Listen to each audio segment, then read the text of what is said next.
សេចក្តីជូនដំណឹងស្តីពីស្ថានភាពធាតុអាកាសប្រចាំថ្ងៃបើយោងតាមក្រសួងធនធានទឹកនិងឧតុនិយមដែលបានជូនដំណឹងនៅថ្ងៃទី25ខែវិច្ឆិកានេះបានឲ្យដឹងថារបបខ្យល់មូសុងអេសានបក់លើសមុទ្រចិនខាងត្បូងអាងទន្លេមេគង្គសមុទ្រកម្ពុជាសមុទ្រអាន់ដាម៉ាន់និងលើព្រះរាជាណាចក្រកម្ពុជាដែលស្ថានភាពបែបនេះនឹងធ្វើឲ្យចាប់ពីថ្ងៃទី25ដល់ទី27ខែវិច្ឆិកាឆ្នាំ2025មានលក្ខណៈដូចតទៅតំបន់វាលទំនាបសីតុណ្ហភាពមធ្យមអបបរមា20អង្សាសេនិងសីតុណ្ហភាពមធ្យមអតិបរមា30អង្សាសេ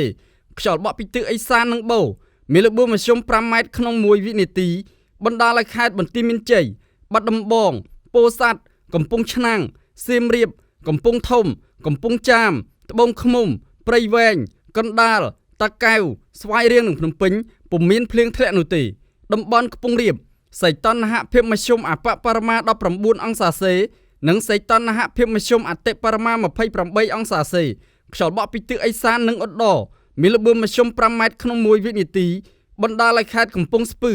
ប៉ៃលិនឧត្តរមានជ័យព្រះវិហារក្រចេះស្ទឹងត្រែងរតនគិរីមណ្ឌលគិរីជួរភ្នំដងរែកនិងតំបន់ជួរភ្នំក្រវាញពុំមានភ្លៀងធ្លាក់នោះទេតំបន់មាត់សមុទ្រសីតុណ្ហភាពមធ្យមអបបរមា20អង្សាសេនិងសីតុណ្ហភាពមធ្យមអតិបរមា30អង្សាសេ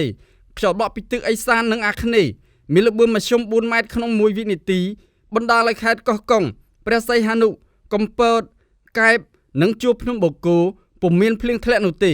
រលកសមុទ្រមានកម្ពស់មធ្យមអបបរមា0ម៉ែត្រ50សង់ទីម៉ែត្រនិងកម្ពស់មធ្យមអតិបរមា1ម៉ែត្រ50សង់ទីម៉ែត្រអាស្រ័យដូចបានជម្រាបជូនខាងលើសូមសាធារណជនទទួលជ្រាបជាព័ត៌មាន